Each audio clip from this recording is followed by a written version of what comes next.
Mereka tertawa ketika melihat postingan ada pinjol bangkrut sampai 20 kali. Assalamualaikum warahmatullahi wabarakatuh. Apa kabar teman-teman semuanya? Semoga semua dalam keadaan sehat walafiat ya. Diberikan kesehatan dan kelancaran serta kemudahan dalam segala urusan apapun itu. Hari ini makin semangat, makin kuat mental. Oke teman-teman, kali ini saya akan membahas tentang sidang kode etik pinjol. Samir, modalku ada kami ketar-ketir. Kok bisa ini? Kita akan cari tahu secara tuntas. Tapi sebelumnya saya harapkan kalian semuanya sudah subscribe channel ini agar channel ini terus berkembang dan dapat memberikan informasi terbaik buat kalian yang galbay. Oke teman-teman, ini dia buat kalian.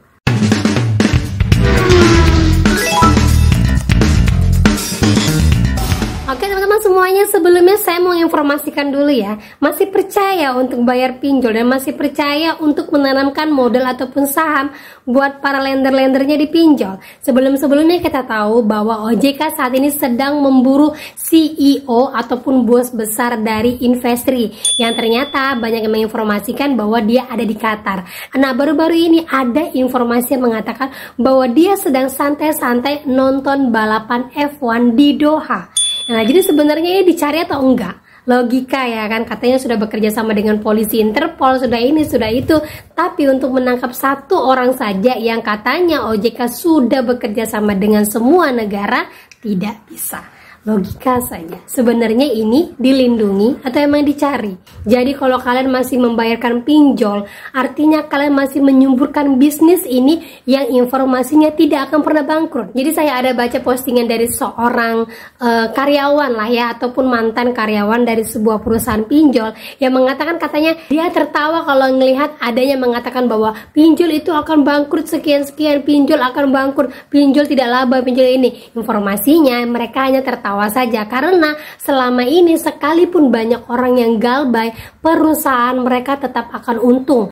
Nah, ada seorang teman yang posting seperti ini. Saya kerja di salah satu perusahaan pinjol, capek bang, perusahaannya untung terus meskipun banyak yang galbay. Memang SOP-nya galbay sama dengan teror pas data di-share ke perusahaan pinjol lain, cari mangsa baru lagi. Tapi enak sih, gajinya di atas UMR. Nah, yang kita garis bawahi di sini adalah kalau kita galbay, di teror plus data kita di-share ke perusahaan pinjol lain dan cari mangsa baru.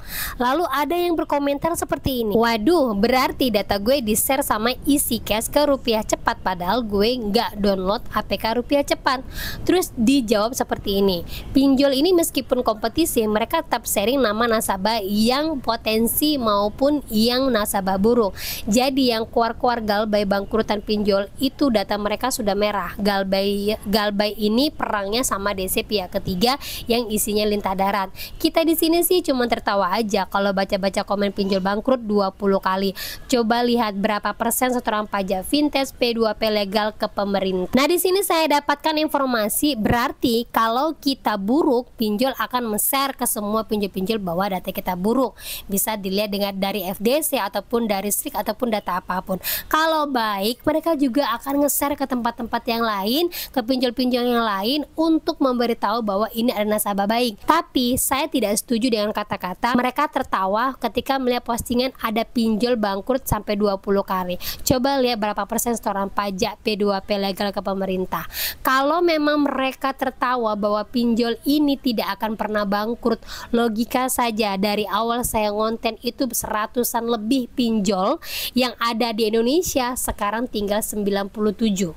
Berarti ada beberapa pinjol yang memang tidak sanggup dalam permainan ini.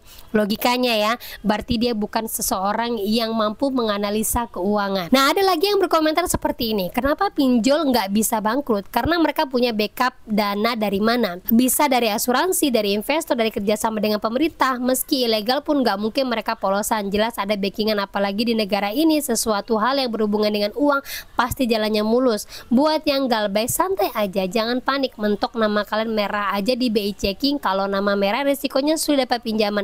Tapi bagi yang ingin pensiun di dunia perpinjaman malah enak kan, BI checking, nggak utang-utang lagi.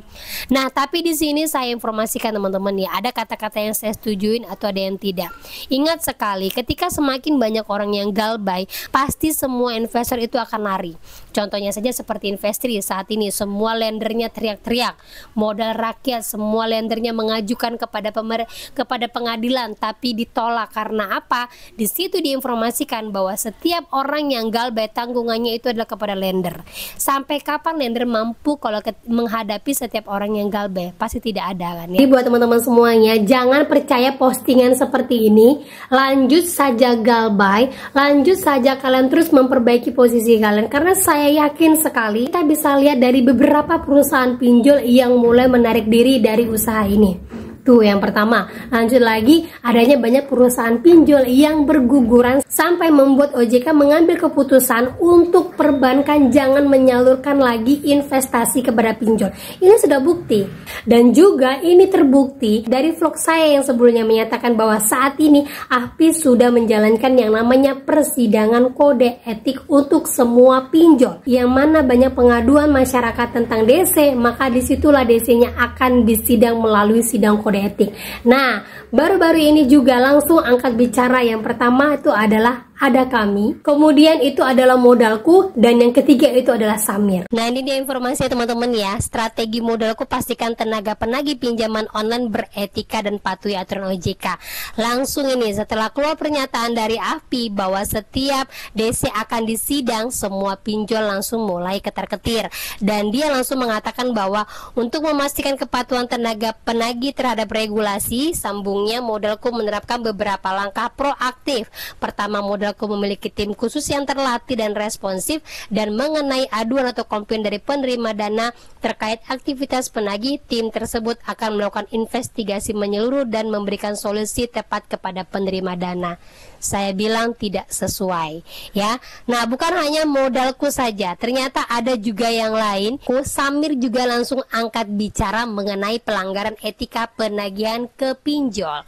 Nah, kita bisa lihat ya di sini. Nah, di sini Direktur Operasional dari Samir mengatakan bahwa kepercayaan ini sangat berpengaruh terhadap pertumbuhan dan stabilitas industri, termasuk dalam penyaluran pendanaan. Oleh karena itu, Samir senantiasa berupaya menjaga transparansi, mengedukasi pinjaman, serta memberi dana dan memastikan bahwa praktik penagihan dilakukan secara profesional dan beretika. Saya bilang ini juga tidak sesuai. Pasti yang galbay di Samir pasti mengatakan tidak sesuai dengan apa yang dikatakan direktur operasionalnya dengan yang ada di lapangan. Nah, sekarang buat teman-teman semua lakukan, kalau kita hanya galbay tanpa ada pengaduan, itu zonk. Jatuhnya akan kepada kita semua kesalahan. Tetapi kalau kita galbay karena ada alasan, nah itu akan membuat mata dan pikiran para pemimpin di atas terbuka. Kenapa orang banyak galbay? Karena begitu banyak pengaduan, alasannya banyak ini itu, banyaknya penipuan, investasi dan segala macam. Jadi ada alasan kuat kenapa kita harus galbay. Ya, tetap lanjut galbay, tapi tetap juga buat pengaduan. Jadi compare, sinkron. Ya, ada alasan kita kenapa kita harus galbay, karena saya A, B, C, D, F, G. Ada saya galbay karena penipuan saya, ada saya galbay karena ini itu. Jadi, tetap lanjutkan galbay dengan semua pengaduan-pengaduan yang terus kalian layangkan. Semakin banyak pengaduan yang kalian layangkan, semakin cepat semua DC akan dipecat. Karena apa? Banyak sekali saat ini DC-DC yang tidak punya surat SPPI masih bekerja di lapangan.